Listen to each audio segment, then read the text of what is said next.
A major lead in the manhunt for the suspect in the shootings of two Minnesota lawmakers and their spouses. Authorities say they've located a vehicle belonging to Vance Bolter in Faxon Township, nearly 60 miles southwest of where the shootings took place. They also found a discarded cowboy hat. Brooke Taylor is in Brooklyn Park, Minnesota, with the latest on that. Brooke.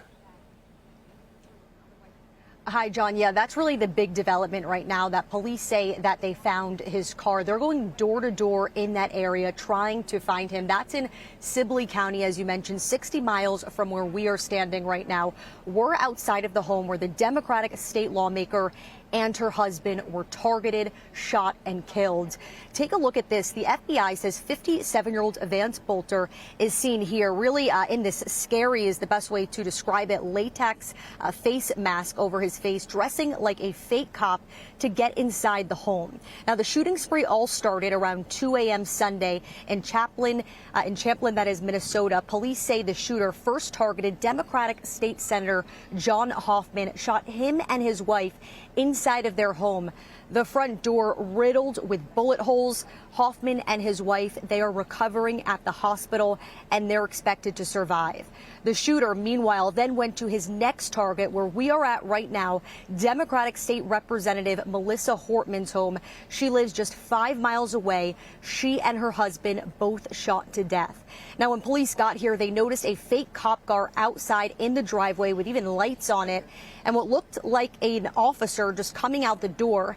That's when officers say they exchanged gunfire. That shooter somehow managed to run away. Police say they found a manifesto inside of his car with the names of other politicians. One neighbor describes what she heard. This morning at 3:35 a.m. and I hear gunshot, really loud. It's not like a usual, thing that you hear. I think multiple times, so maybe 4 or 5 times.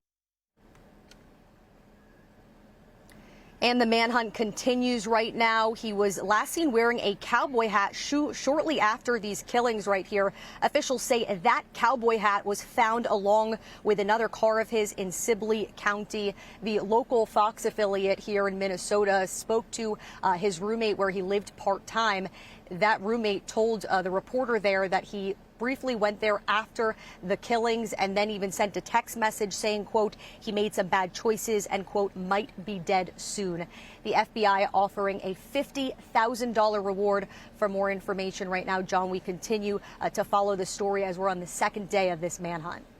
And important to point out, too, that car was found south of the crime scenes, southwest. So he wasn't apparently driving towards Canada, as some people suspected he might try to do. Exactly. And, police haven't confirmed where he is. We just know that his car is there. So he could still be anywhere near that area. But again, they're going door to door right now, checking homes, telling people in that area to lock your doors just in case. So we're continuing to stay on top of this. And we have a lot of law enforcement there. We have a camera crew there, and we know there's SWAT trucks there. And it is all hands on deck as they try and find him. Brooke Taylor. Let's hope they find him quickly. Brooke, thank you.